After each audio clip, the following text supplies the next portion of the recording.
أعوذ بالله من الشيطان الرجيم. بسم الله الرحمن الرحيم. يا أيها الناس قد جاءكم برهان من ربكم وأنزلنا إليكم نورا مبينا فأما الذين آمنوا بالله واعتصموا به فسيدخلهم في رحمة منه وفضل ويهديهم إليه صراطا مستقيما. آمنت بالله صدق الله العظيم. بر انتہائی واجب الاحترام، قابل سطح احترام بزرگ بھائی اور نوجوان ساتھیوں،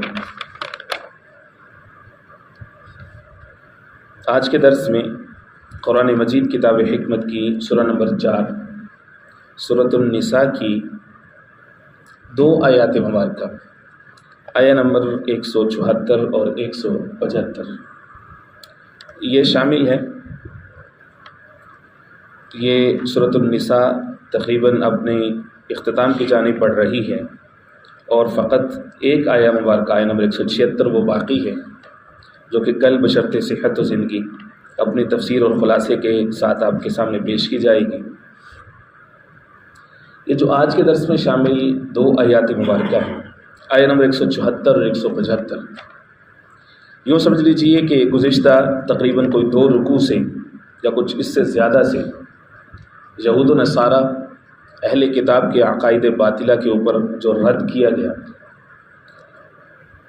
جس انداز سے ان کو باطل ثابت کیا گیا عقلی اور نقلی اعتبار سے، اب جو ہے اس پورے موضوع کو مکمل کیا جا رہا ہے، اور اس کو جو کلوز کیا جا رہا ہے وہ اس انداز میں کیا جا رہا ہے کہ ایک طرح سے دعوت بھی ہو جائے سب انسانوں کو کہ حق کیا ہے یا حق تمہارے پاس پہنچ چکا ہے، اور دوسری طرف اتمام حجت بھی ہو جائے کہ کوئی یہ نہ کہہ سکے جب روز قیامت پوچھا جائے کہ جی ہمارے پاس تو کوئی پیغام نہیں آیا تھا، یا ہمارے پاس کوئی حسی یا فزیکل کوئی دلیل نہیں آئی تھی، یا کوئی معجزات نہیں آئے تھے۔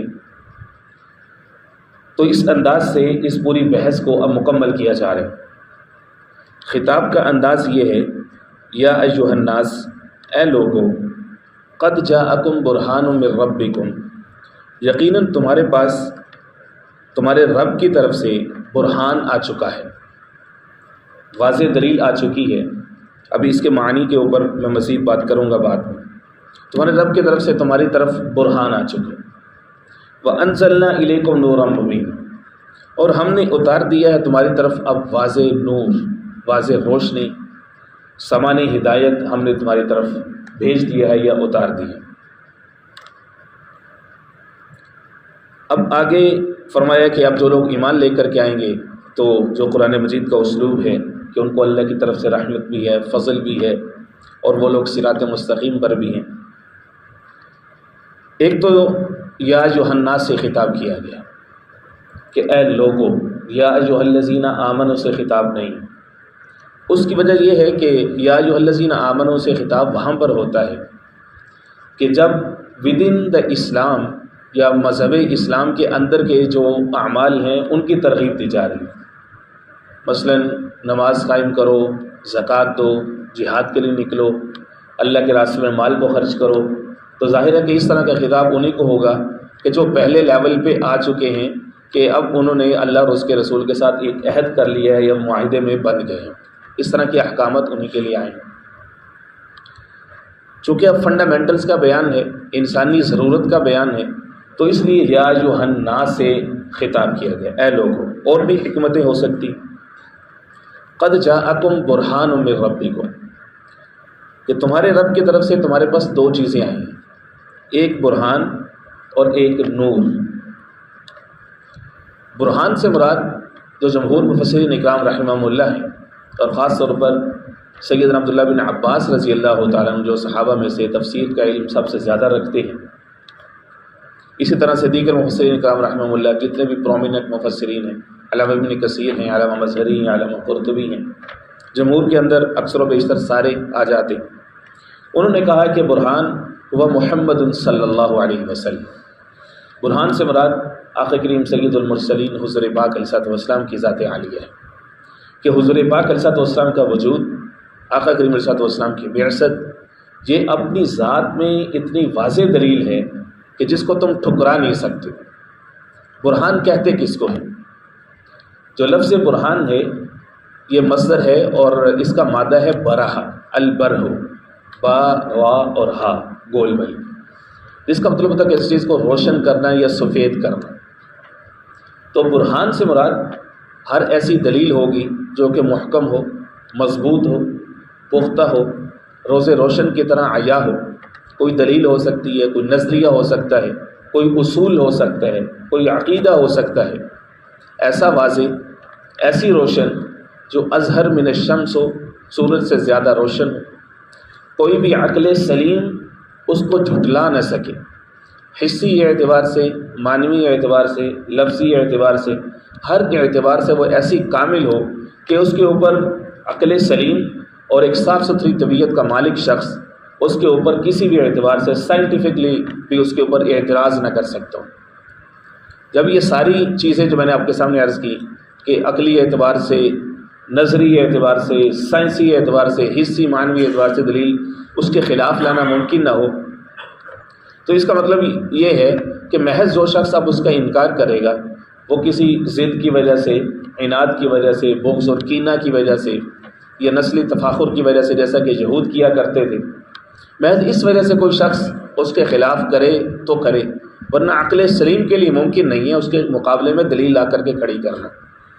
اور ایسی ذات جو ہے وہ حضور پاک علیہ الصلوۃ والسلام کی ہے، اس کو فرمایا گیا لقد کان لکم فی رسول اللہ اسوۃ حسنہ، کہ آقا کریم سید المرسلین حضور پاک علیہ الصلوۃ والسلام کی جو ذات عالیہ ہے، آقا کریم علیہ الصلوۃ والسلام کی جتنی حیات طیبہ ہے، حضور پاک علیہ الصلوۃ والسلام کا بچپن، لڑکپن، جوانی، ادھیڑ عمری، حضور پاک علیہ الصلوۃ والسلام کی دعوت، آقا کریم علیہ الصلوۃ والسلام کا مزاج، حضور کی تبلیغ، حضور کا جہاد، حضور کا انفاق، حضور پاک علیہ الصلوۃ والسلام کا جہد، ان کا جہاد، حضور پاک علیہ الصلوۃ والسلام کے معاملات، حضور پاک علیہ الصلوۃ والسلام کی اخلاقیات، آقا کریم علیہ الصلوۃ والسلام کا اپنے گھر والوں کے ساتھ سلوک، اسی طرح سے بزنس، کاروباری ریلیشن، انٹرپرسنل ریلیشن، بین الاقوامی معاملات، انٹرنیشنل ریلیشنز، حضور پاک علیہ الصلوۃ والسلام کے معاہدات، غرض ہے کہ حضور پاک علیہ الصلوۃ والسلام کی شبانہ روز حیات طیبہ، عمل کا ہر ایک پہلو اتنا زیادہ کامل ہے کہ اس کے اوپر آج کا جدید ذہن ہو یا آپ کچھ 100 سال پہلے چلے جائیں، جو تحریک استشراق اٹھی مغرب کی طرف سے، وہ بھی حضور پاک علیہ الصلوۃ والسلام کے کردار کے اوپر کبھی بھی اعتراض نہیں کر سکے، ان کو کبھی کوئی بات نہیں ملی۔ ایون دین کہ جدید ذہن نے جو پولیگیمی کے اوپر یا تعدد ازواج کے اوپر اعتراضات کیے، انہی میں سے لوگ ایسے اٹھے کہ جنہوں نے تعدد ازواج کو جسٹیفائی کیا کہ بھئی یہ نیڈ ہے، یہ ضرورت ہے، اس میں کوئی برائی نہیں ہے۔ جب ایک مغرب کا یا امریکہ کا یا جدید دنیا کا ایک شخص مادہ پرستی میں یا عقل پرستی میں یا اپنی آزادی کے نام پر اس حد تک جا سکتے ہیں کہ وہ ایک وقت میں کئی ساری عورتوں کے ساتھ تعلقات قائم کر سکتا ہے، ایک عورت کئی سارے مردوں کے ساتھ تعلقات قائم کر سکتی ہے، تو ایک پاکیزہ اور مقدس رشتہ میٹریمونیل یا معاشرے کے اصولوں کے مطابق جو نکاح کی ترکیب ہے، اس کے مطابق ایک مرد ایک سے زیادہ بیویاں کیوں نہیں رکھ سکتا، جبکہ عورت کے ساتھ کئی سارے معاملات ہوتے ہیں، مہینے میں کئی دن ایسے ہوتے ہیں کہ مرد اس کے قریب بھی نہیں جا سکتا، اسلام اس کو یہ اجازت نہیں دیتا۔ اسی طرح سے مرد جو ہیں وہ جنگوں میں بہت کثرت کے ساتھ کام آتے ہیں، تو عورتوں کی تعداد بڑھ جاتی ہے، مردوں کی تعداد کم ہوتی ہے، تو عورتوں کو جائز جو ریلیشنز ہیں وہ دینے کے لیے آپ کے پاس کیا ذریعہ ہے سوائے اس کے کہ ایک مرد کو آپ ایک سے زیادہ بیویاں رکھنے کی اجازت دیں۔ پھر مرد جو ہے وہ معاشی اعتبار سے وہ مضبوط ہوتے ہیں، تو اگر کوئی ایک سے زیادہ عورت کے ریسورسز رکھتا ہے تو وائی ناٹ، وہ کیوں نہیں ایک سے زیادہ رکھے گا۔ خیر اس کی جسٹیفیکیشنز اور بہت زیادہ ہیں۔ ہم تو مسلمان ظاہر ہے کہ صرف اس بات پر یقین کافی رکھ لیتے ہیں کہ قرآن مجید نے یہ کہہ دی، اجازت دے دی ہے، اب عقلی دلائل ہوں یا نہ ہوں، ہمارا ایمان اور عقیدہ ہے کہ اجازت ہے تو بس ہے۔ تو برہان اللہ رب العزت نے حضور پاک علیہ السلام کی ذات کے بارے میں فرما دیا کہ برہان من رب۔ قرآن مجید میں برہان اور بھی کئی ساری جگہوں پر موجود ہے، کئی سارے معنی کے اندر موجود ہے۔ آپ پہلے اس پارے سے شروع کریں، 30ویں پارے تک چلے جائیں، آپ کو برہان جگہ جگہ پہ آپ کو نظر آئے گا۔ مفسرین کرام رحمہ اللہ نے برہان کی 7 اقسام لکھی ہیں، یا 7 طرح کے دلائل لکھے ہیں، یا قرآن مجید کے 7 طرح کے موضوعات لکھے ہیں، 7 براہین کے 7 موضوعات لکھے ہیں کہ براہین کا جو پہلا موضوع ہے وہ قرآن مجید ہے، دوسرا موضوع صاحب قرآن ہے، حضور پاک علیہ السلام کی ذات عالیہ ہے، اس کا ایک موضوع جناب جبرائیل علیہ السلام ہے، جبرائیل امین ہے، ایک موضوع جو ہے وہ وجود باری تعالیٰ ہے، اللہ رب العزت کی ذات عالیہ خود برہان ہے کہ اس کو جھٹلانا ناممکن ہے۔ اسی طرح سے یہاں سے مراد جو ہے وہ حقیقت کائنات ہے کہ کائنات کی حقیقت کیا ہے، سامنے ہے، جھٹلا نہیں سکتے۔ تسخیر کائنات ہے کہ انسان کے لیے رب العزت نے سب کو مسخر کر دی ہے۔ اس طرح سے برہان ایک قوموں کا عروج و زوال ہے، سابقہ اقوام کا جو قرآن مجید تذکرہ کرتے ہیں۔ آج تک سائنس جو ہے وہ اس کی تحقیق کر رہی ہے، جیولوجسٹ لگے ہوئے ہیں، مختلف طرح کے علوم کے ماہرین لگے ہوئے ہیں، اور پرانے زمانے کی پرانی قوموں کے آثار کو تلاش کر رہے ہیں۔ یہ بھی قرآن مجید کے براہین میں سے ہے۔ تو برہان کے آپ 7 معنی لے لیجئے، 7 مرادیں لے لیجئے، یا 7 اقسام لے لیجئے کہ قرآن مجید جگہ جگہ پر بیان کرتے ہیں۔ مثال کے طور پر پہلے اس بارے کے اندر فرمایا قُلْ فَأْتُوا بِبُرْهَانِكُمْ إِن كُنتُمْ صَادِقِينَ، یہ ہم نے روشن دلیل دی ہے، اگر تم سچے ہو تم اس کے ٹکر کی، اس کے مقابلے کا برہان لے آؤ، تم لے آؤ برہانکم، اگر تم لا سکتے ہو تو۔ گویا کہ قرآن مجید کے بارے میں کہا گیا کہ یہ برہان ہے، یا حضور پاک صلی اللہ علیہ وسلم کی ذات ہے، برہانکم، تم لے آؤ۔ اسی طرح سے آپ دیکھیں 12ویں پارے میں جو قصہ یوسف ہے، اس کے اندر فرمایا عین اس جگہ پر کہ جہاں پر یوسف علیہ السلام پر ایک سخت اور کڑی آزمائش ہے، نوجوان عورت گناہ کی دعوت دے رہی ہے، تو اس وقت فرمایا لولا ارآ برہان ربی، اگر اللہ کی طرف سے، اس کے رب کی طرف سے کوئی برہان نہ ہوتا۔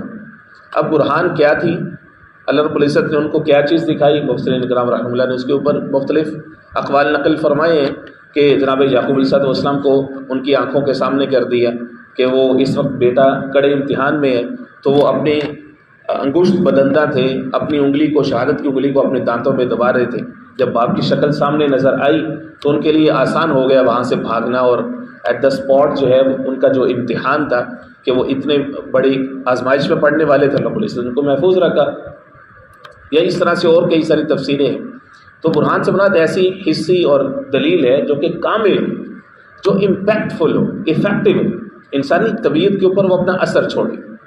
اسی طرح سے برہان کا تذکرہ قرآن مجید میں اور بھی جگہ پہ ہے۔ سورہ مومنون کی جو آخری آیات ہیں، آپ میں سے ہو سکتا ہے کئی سارے احباب کو یاد بھی ہو، افحسبتم انما خلقناکم عبثا وانکم الینا لا ترجعون، بہت فضائل بھی اس کے وارد ہیں۔ فتعالی اللہ الملک الحق لا الہ الا هو رب العرش الکریم ومن يدعو مع اللہ الہا آخر لا برہان له به۔ یاد رکھو کہ اللہ کے سوا جو لوگ کسی اور کو پکارتے ہیں، یعنی شرک کرتے ہیں، مشرکین کے پاس کوئی برہان نہیں ہے، کوئی دلیل نہیں ہے، ان کے پاس ایسی کوئی عقلی وجہ، ایسی کوئی حسی وجہ نہیں ہے وہ یہ ثابت کر سکے کہ ہم اللہ کے سوا کسی اور کو کیوں پکار رہے ہیں۔ ٹیمیں لگائیں تو وخرے ہیں۔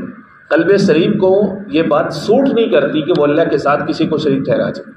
ایک انسان جس کو کوئی عہدہ مل جائے، 4 پیسے اس کے پاس آ جائیں، یا جس کو کوئی ذمہ داری آ جائے، اس کی فطرت کا یہ تقاضا ہوتا ہے کہ وہ اپنے جیسا کوئی اور برداشت نہیں کرتا، جس کو شیخ سعدی رحمہ اللہ نے فرمایا کہ ایک چھت کے نیچے ایک سے زیادہ بادشاہ نہیں رہ سکتے، کیونکہ جس کے پاس عہدہ ہے، جس کے پاس کوئی چیز ہے، اس کا اوریجن ہی تکبر ہے، کبر ہے اس کے اندر، وہ برداشت نہیں کرتا اپنے جیسا کوئی اور ہو۔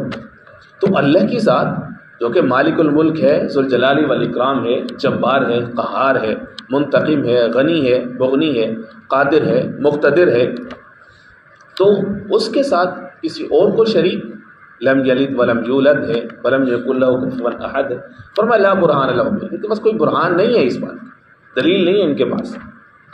تو برہان کے مختلف معنی ہیں، اور یہاں پر مفسرین اکرام رحمہ اللہ یہ فرماتے ہیں کہ یہاں سے مراد خاص حضور پاک علیہ السلام کی ذات عالیہ ہیں، جو کہ روز روشن کی طرح واضح ہے، جن کا بچپن سے لے کر کے لڑکپن، جوانی، اور حضور پاک علیہ السلام کا جہاد، آقا کریم علیہ السلام کی مکی حیات طیبہ، مدنی حیات طیبہ، جگہ جگہ پر لوگوں کے سامنے بینات ہیں، دلائل ہیں، معجزات ہیں، جن کو ٹھکرانا ناممکن ہے، جن کو جھٹلانا ناممکن ہے۔ فرمایا لوگوں آ چکا تمہارے پاس، تمہارے رب کی طرف سے برہان آ چکے. وَأَنزَلْنَا إِلَيْكُمْ نُورًا مُبِينًا، اور ہم نے اتارا ہے تمہاری طرف نورا مبینہ، نور ایسا، مبینہ جو کہ کھولنے والا ہے. مبینہ یہ بیان سے ہے، اس میں فاعل کا صیغہ ہے باب افعال سے، ابانا یبین سے مبین، کھولنے والا، بیان کرنے والا. فرمایا کہ ہم نے اتارا ہے تمہاری طرف. اب نور کا کیا معنی ہے؟ نور کا لفظی معنی ہوتا ہے روشن یا روشنی دینے والی کوئی بھی چیز، لائٹ، اس کو کہتے ہیں نور. یہ قرآن مجید کی اصطلاحات میں سے ہیں. یہاں سے کچھ ہم آگے چلیں گے. یہی چھٹا پارہ ہے سورۃ المائدہ، 1-2 دن میں انشاءاللہ اس کا آغاز ہونے والا ہے. تو اس کی آیہ نمبر 15 ہے غالباً، اس کے اندر موجود ہے قد جاءکم من اللہ نور و کتاب مبین. پہلے کتاب سے خطاب ہے، قد جاءکم من اللہ نور، لوگوں تمہاری طرف اللہ کی طرف سے نور آ چکا ہے، کتاب مبین، اور واضح کتاب بھی آ چکی ہے. تو نور قرآن مجید کی ایک اصطلاح ہے. سورہ نور ہے قرآن مجید میں پارہ نمبر 18 میں، اللہ نور السماوات والارض، اللہ کی جو ذات ہے وہ زمین و آسمان کا نور ہے، لائٹ ہے، روشنی. تو نور کے مختلف معنی ہیں. یہاں سے نور سے مراد قرآن مجید ہے. اس جگہ پر اس کی ایک سب سے بڑی جو دلیل ہے وہ یہ ہے کہ انزلہ کے لفظ ہیں اس کے لیے. یہیں پر پہلے انزلنا ہے پھر نورا ہے. اب ظاہر ہے کہ قرآن مجید ہوئی کو اتارا گیا ہے، انزلنا الیکم نورا مبین. اور ایک اس کی تشریح یہ بھی ہے کہ چونکہ ایک ہی آیا میں برہان بھی ہے، نور بھی ہے، یہ دو بڑی بڑی چیزیں ہیں. برہان بھی اس کو کہتے ہیں جس کو جھٹلایا نہ جا سکے. نور کا تو لفظی مطلب یہی ہے کہ روشنی، اب روشنی کو کیسے جھٹلائیں گے؟ سورج سامنے نکلا ہوا ہے، کوئی انسان یہ کہہ نہیں سکتا کہ یہ رات ہے، کیونکہ نور اور روشنی تو اس کے سامنے ہے. تو برہان اور نور یہ دونوں مل جائیں تو اس کو کہتے ہیں بشینہ، دلیل. اور یہ بھی قرآن مجید کی ایک اہم اصطلاح ہے، بشینات. تمہارے رب کی طرف سے تمہارے پاس بشینات آ چکے ہیں، بشینہ آ چکی ہے. سورۃ البشینہ ہے 30ویں پارے میں، لم یکن الذین کفروا من اہل الکتاب والمشرکین منفکین حتی تأتیہم البشینہ، یہاں تک کہ ان کے پاس بشینہ آ گئی. وہ ہے کہ بشینہ ایسی چیز کو کہتے ہیں کہ اب جو شخص اس کو جھٹلائے گا سمجھیں کہ اس کی عقل کے اندر فطور ہے، اس کے دل کا مسئلہ ہے، اس کے دل کے اندر فطور ہے. فإنها لا تعمى الأبصار ولكن تعمى القلوب التي في الصدور. اس کو نظر تو آتا ہے، اس کی بصارت ٹھیک ہے، لیکن مسئلہ اس کی بصیرت کا، اس کا دل اندھا ہے. تو بشینہ کو جھٹلانے والے شخص کو اصل میں اندھا کہا جاتا ہے. فرمایا کہ قد جاءکم من اللہ، قد جاءکم برہان من ربکم، تمہارے رب کی طرف سے برہان بھی آ چکا ہے. وانزلنا الیکم نورا مبینا، اور ہم نے اتار دیا تمہاری طرف نور کو، یعنی قرآن مجید کو. ایک تفسیر اس کی یہ بھی ہے کہ نور سے مراد حضور پاک علیہ السلام کی ذات عالیہ ہو، اور برہان سے مراد جو ہے وہ قرآن مجید ہو. تو دونوں صورتوں میں کوئی حرج نہیں ہے. حضور پاک علیہ السلام کی ذات کو ایسا نور ماننا کہ جس کو رب العزت نے بشریت کی چادر اوڑھ کے بھیجا، تو یہ بعینی ہی اہل سنہ والجماعت کے عقیدے کے مطابق ہے.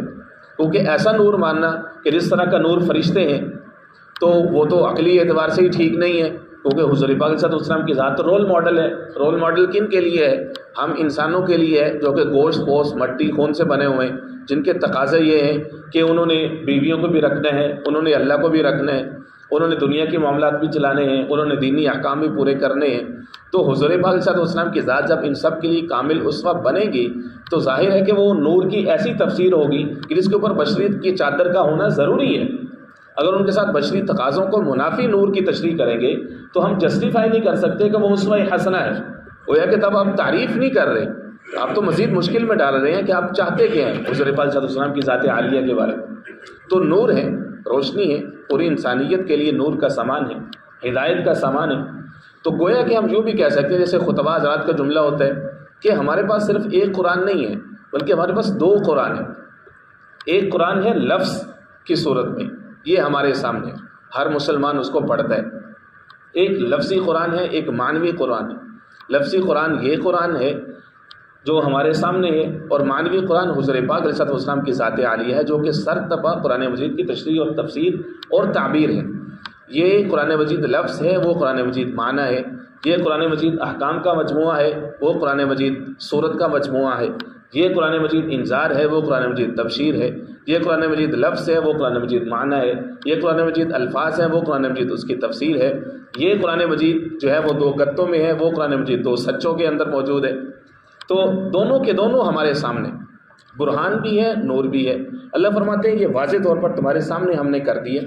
فَأَمَّا الَّذِينَ آمَنُوا، اب دیکھو بس بہرحال جو لوگ آمنوا باللہ، اب ایمان لائیں گے اللہ پر، گویا کہ سب سے پہلے اللہ پر ایمان لانا ضروری ہے۔ کوئی شخص کہے میرے لیے قرآن کافی ہے، کوئی شخص کہے جی میرے لیے انبیاء کی کوئی بھی ذات، جیسے عیسائی حضور پاک جناب عیسیٰ علیہ السلام کو کہتے ہیں بس یہی کافی ہے، گویا کہ الوہیت انہی کے اندر مانی۔ اللہ نے فرمایا نہیں، سب سے پہلے آمنوا باللہ، سب سے پہلے اللہ پر ایمان آئے، واعتصموا بہ، اور اس پر مضبوطی سے قائم رہے۔ ایمان باللہ کے بعد اس کے اوپر استقامت دکھانا، یہ اس سے بڑی بات ہے، یہ اس سے بڑا تقاضا ہے۔ قل آمنت باللہ ثم استقم۔ حضور پاک صلی اللہ علیہ وسلم سے ایک صحابی نے پوچھا یا رسول اللہ جو ہے میرے لیے ایمان کی بہترین صورت کیا ہے؟ فرمایا آمنت باللہ ثم استقم، اللہ پر ایمان لے کر کے آؤ، یہ کہو کہ میں اللہ پر ایمان لے کر کے آیا، ثم استقم، پھر تم اس پر استقامت کا مظاہرہ کرو۔ اب لوگ استقامت کا مطلب یہ لیتے ہیں کہ جب کفار کی طرف سے مار پڑ رہی ہو، کفار کی طرف سے لتاڑ پڑ رہی ہو، مشکلات آ رہی ہوں، تو تب جو اپنے ایمان کے اوپر ڈٹے رہنا، تو سمجھے کہ یہ استقامت دکھائیے۔ بھئی یہ والی استقامت تو کسی کسی کو ملتی ہے۔ اس وقت دنیا کے اندر جو ملینز آف مسلمان ہیں، وہ سارے کے سارے ان میں سے ہر ایک انفرادی طور پر ایسی صورتحال سے دوچار تو نہیں ہے کہ اس کو کوئی کافر نے پکڑا ہو، کسی کافر بادشاہ نے پکڑا ہو اور اس کو پھیر رہا ہو ایمان سے، بلکہ دنیا بھر کے اندر جو کفار کے ممالک ہیں وہ تو انکریج کرتے ہیں کہ ٹھیک ہے ڈائیورسٹی ہے، کلرز ہیں، مسلمان بھی اپنی ریچولز پرفارم کریں، اس سے ہماری سوسائٹی کا ایک ہیلدی میسج جائے گا، وہ تو اسے روک نہیں رہے۔ تو اصل استقامت پھر ہے کیا؟ اصل استقامت یہ ہے کہ اللہ کے احکام کو اپنی ذاتی زندگی میں، انفرادی زندگی میں، خاندانی زندگی میں، اپنی معیشت، ہر چیز کے اندر، اپنی معاشرت کے اندر اللہ کے احکام کو نافذ کرنا، ہوائے نفس سے بچنا۔ نفس کا تقاضا یہ ہے کہ سود سے تمہاری معیشت اچھی ہوگی، نفس کا تقاضا یہ ہے کہ شراب پیو گے تو اس سے تم کول لگو گے، جدید نشہ استعمال کرو گے تو تم اس سے جو ہے وہ معاشرے کے اندر بڑے ماڈرن لگو گے۔ تو اس طرح سے نفس کے تقاضے کچھ اور ہیں لیکن اللہ کا احکام کچھ اور ہیں۔ تو استقامت اس کو کہتے ہیں کہ ہر حال میں اللہ کے حکم پر پکا رہنا۔ فرمایا کہ واعتصموا بہ، اور اس پر مضبوطی سے جمے رہے۔ اعتصام یہ بھی قرآن مجید کی اصطلاح ہے، جیسا کہ چوتھے پارے کے اندر سورہ آل عمران کے اندر موجود ہے، واعتصموا بحبل اللہ، کہ اللہ کی رسی کو مضبوطی سے تھامو۔ اعتصام اور تمسک یہ دو اصطلاحات ہیں۔ کئی ساری احادیث میں اعتصموا کا تذکرہ ہے، کئی ساری جگہ پہ تمسکوا کا ذکر ہے، کہ جیسا کہ ایک حدیث پاک میں فرمایا آقا کریم صلی اللہ علیہ وسلم نے انی ترکت فیکم، بے شک میں تمہارے اندر دو چیزیں چھوڑ کر کے جا، الکتاب والسنہ، کتاب اللہ اور سنت رسول اللہ صلی اللہ علیہ وسلم، میری سنت۔ تمسکوا علیہا بالنواجذ، تم ان دونوں کو مضبوطی کے ساتھ تھامو، بالنواجذ، اپنی دانتوں کے ساتھ۔ نواجذ کہتے ہیں یہ کچلی والے دانت، کہ جب انسان گوشت کھا رہا ہوتا ہے تو ان کو ایسی مضبوطی کے ساتھ تھامتا ہے، ایک طرف سے ہاتھ سے پکڑا ہوتا ہے کہ یہاں تک کہ وہ کہیں چھوٹ کے کہیں جا نہ سکے، کتنی مضبوطی کے ساتھ، نواجذ، کچلی والے دانت۔ فرمایا کہ اس حد تک تم مضبوطی کے ساتھ کتاب اللہ اور سنت رسول اللہ کو تھامو، اعتصام، اس کو کہتے ہیں اعتصام۔ فَسَيُدْخِلُهُمْ فِي رَحْمَةٍ مِّنْهُ، جب تم یہ کرو گے فرمایا کہ عنقریب اللہ ایسے لوگوں کو داخل فرمائیں گے فی رحمت منہ، اپنی طرف سے رحمت کے اندر، و فضل، اور فضل کے اندر، ویہدیہم الیہ صراطا مستقیم، اور ہدایت دیں گے ان کو الیہ، اس کی طرف، صراط مستقیم، ایسے راستے پر چلائیں گے مستقیم جو کہ سیدھا راستہ ہے۔ اب یہاں پر دو چیزیں نوٹ کرنے کی ہیں جاتے جاتے۔ ایک تو یہ ہے کہ اللہ نے فرمایا کہ ہم ان کو اپنی رحمت میں داخل کریں گے اور فضل میں داخل کریں گے۔ عام طور پر اعمال صالحہ کے بدلے میں جنت کا وعدہ ہے، لیکن یہاں پہ جنت کے الفاظ نہیں، فضل اور رحمت کے الفاظ ہیں۔ گویا کہ بتا یہ دیا گیا کہ جنت میں جانا یہ اللہ کے فضل سے ہے اور اللہ کی رحمت سے ہے، اپنے اعمال کا بدلہ نہیں ہے۔ کوئی شخص یہ کہے کہ میرے اعمال کا بدلہ مجھے مل جائے، نہ بھائی نہ، اعمال کا بدلہ نہیں ہے۔ اللہ سے امید رکھنی ہے کہ اللہ رب العزت اپنی شیان شان اس کا اجر دے دے اور اس کے اندر جو کوتاہی ہے وہ معاف کر دے۔ ایک زمانہ ہے صحابہ کرام رضوان اللہ تعالیٰ اجمعین، تابعین، تبع تابعین، وہ کیسے عظیم لوگ تھے کہ نیکی کرتے تھے پھر بھی روتے تھے، اللہ کے راستے میں خرچ کرتے تھے روتے تھے، جہاد کرتے تھے روتے تھے، مال غنیمت ملتا تھا روتے تھے. تو پتہ نہیں یہ عمل اللہ کے یہاں قابل قبول ہے کہ نہیں ہے. اور آج کل ہم ٹوٹا پھوٹا منافقوں والا طرز عمل کے ساتھ کوئی چھوٹا موٹا عمل کر لیں تو سینہ چوڑا کر کے پھرتے ہیں، پتہ نہیں ہم نے کتنا بڑا تیر مار لیا. فرمایا کہ اللہ کی رحمت، اللہ کا فضل صرف وہ مانگ، اپنے اعمال کا بدلہ نہیں. وَيَهْدِيهِمْ، فرمایا پھر اللہ رب العزت تمہیں چلائے گا صراط مستقیم کے اوپر. گویا کہ ہدایت پر چلنا یہ بھی انسان کے بس میں نہیں ہے، کسی بندہ بشر میں نہیں. اللہ رب العزت کی ذات ہے جو انسان کو ہدایت پر چلاتی ہے. اس لیے اللہ سے ہمیشہ ہدایت مانگنی چاہیے. اسی کی ترغیب دی گئی ہے کہ ہم نماز میں دن میں 5 دفعہ بیٹھتے ہیں اہدنا الصراط المستقیم، اہدنا الصراط. بھائی سوال ہی پیدا ہوتا ہے، نماز میں آ چکے ہیں، کس چیز ہدایت تھی تو نماز میں آئے ہیں، ہدایت تھی تو سارا کچھ چھوڑ کر کے آئے ہیں، اب کسی ہدایت کا سوال ہے؟ بھائی موت تک، قبر تک، ہر اس آخری وقت تک اللہ رب العزت سے ہدایت کا سوال برقرار رہے گا. اہدنا الصراط المستقیم، کہ اللہ ہمیں سیدھے راستے پر چلا، نہ صرف چلا بلکہ اس کے اوپر قائم رکھ. اللہ رب العزت سمجھ نصیب فرمایا. بسم اللہ اللہم صلی علی محمد النبی الامین وعلی آلہ واصحابہ وبارک وسلم تسلیما کثیرا. اللہم نور قلوبنا بالقرآن وزین اخلاقنا بالقرآن وادخلنا الجنة بالقرآن ونجنا من النار بالقرآن یا رحیم یا رحمان یا رحیم. اللہم اشف مرضانا ومرضى المسلمين. صلی اللہ تعالی علی خیر خلقہ محمد.